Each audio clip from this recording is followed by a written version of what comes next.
I wanted to just sort of maybe spend a moment to describe what are the difficulties of soldiering in a landscape like that, as beautiful as it may be. And you've also written about a patrolling lacuna, or so to speak, on the Indian side of the line of control. Why is it that we patrol slightly short of the line of actual control?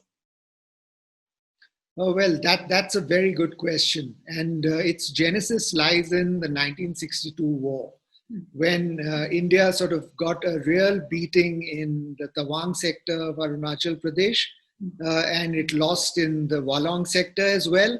And in Ladakh, the Indians put up a good fight, but there was definitely a Chinese victory in this sector as well.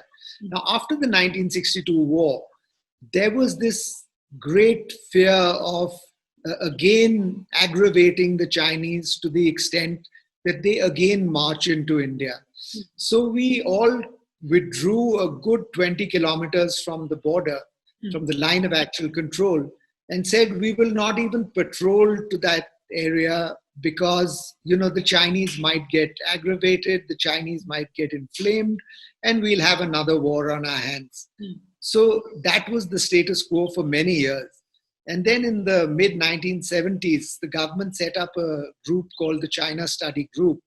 This was a more confident India that had just won the 1971 war with Pakistan. It had liberated Bangladesh.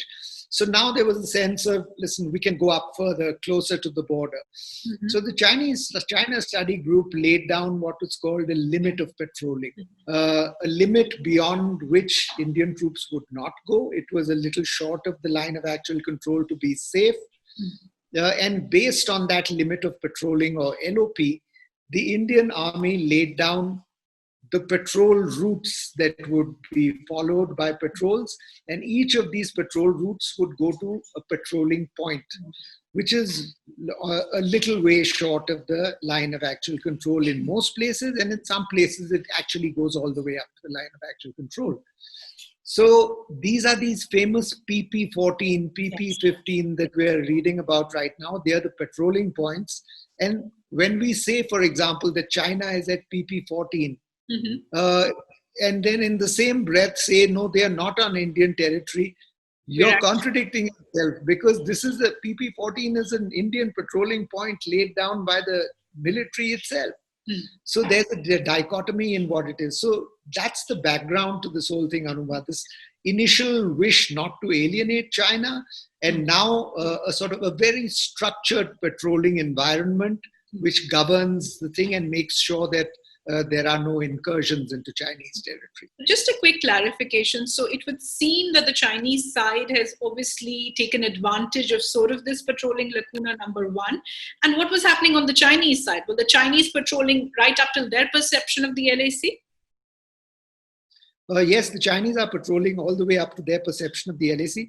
Now, this is, remind you, our patrolling point, while it is short of our perception of the LAC, might still be going into Chinese territory or Chinese claimed territory, because there may be a gap of, let's say, 5 kilometers between their perception and our perception.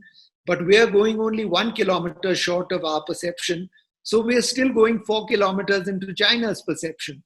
So it's a complex environment, but the Chinese are going, they don't have, I think, patrolling points and so on, as structured an environment as we do.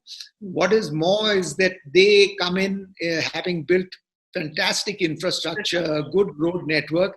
They come in, jazz in on their vehicles and sort of touch the point, smoke a cigarette at the border, throw the cigarette butt over there to demonstrate that Chinese have been here, and get into their vehicles and go back. Our soldiers in many cases have to put on their packs and load 20 kilos of rations, walk all the way to the patrolling point, because we haven't been as smart as the Chinese in building infrastructure. And now that we are starting to build infrastructure, the Chinese are feeling insecure and clamping down.